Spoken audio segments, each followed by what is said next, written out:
Assalamualaikum warahmatullahi wabarakatuh. Perkenalkan, nama saya Muhammad Faid Bastari.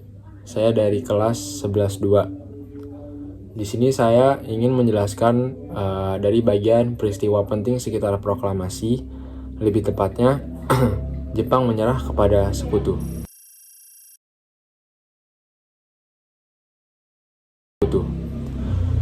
Jadi saya ingin menjelaskan bahwa Jepang menyerah kepada sekutu sejak tanggal 7 Agustus pada tahun 1945 dan BPUPKI dibubarkan dan sebagai gantinya didirikan lembaga baru yaitu PPKI. Nah, BPUPKI itu adalah Badan Penyelidik Usaha-Usaha Persiapan Kemerdekaan Indonesia.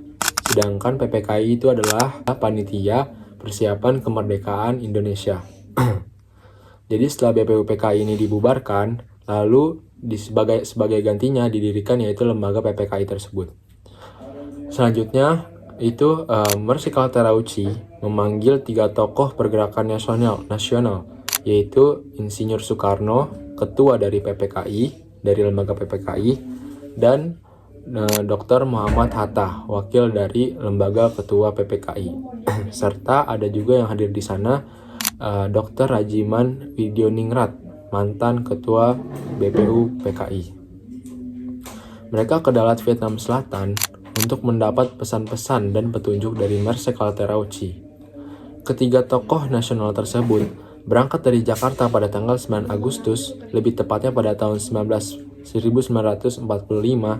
dan tiba di Dalat, Vietnam pada tanggal 11 Agustus pada tahun 1945. Selanjutnya, pada tanggal 12 Agustus pada tahun 1945, Marsikal Terauchi menyampaikan penjelasan kepada ketiga pemimpin tersebut bahwa pemerintahan Kekaisaran Jepang telah memutuskan untuk memberikan kemerdekaan kepada Indonesia.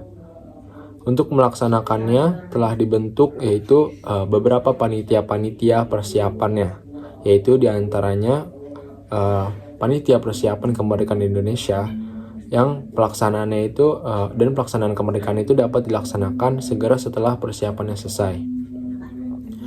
Serta wilayah Indonesia akan meliputi seluruh bekas dari wilayah Hindia sampai Belanda. Mungkin pelaksanaannya tidak dapat sekaligus karena mungkin terhalang dari transportasi pada zaman itu, tapi sebagai gantinya melainkan bagian demi bagian sesuai kondisi setempat dari wilayah Indonesia. Setelah pertemuan tersebut selesai pada tanggal 14 Agustus pada tahun 1945, mereka bertiga berangkat kembali menuju Batavia yaitu Jakarta. Ternyata pada tanggal 14 Agustus 1945 tersebut, Jepang menyatakan menyerah dan kalah terhadap sekutu-sekutunya, dalam kurung yang diwakili oleh Amerika Serikat.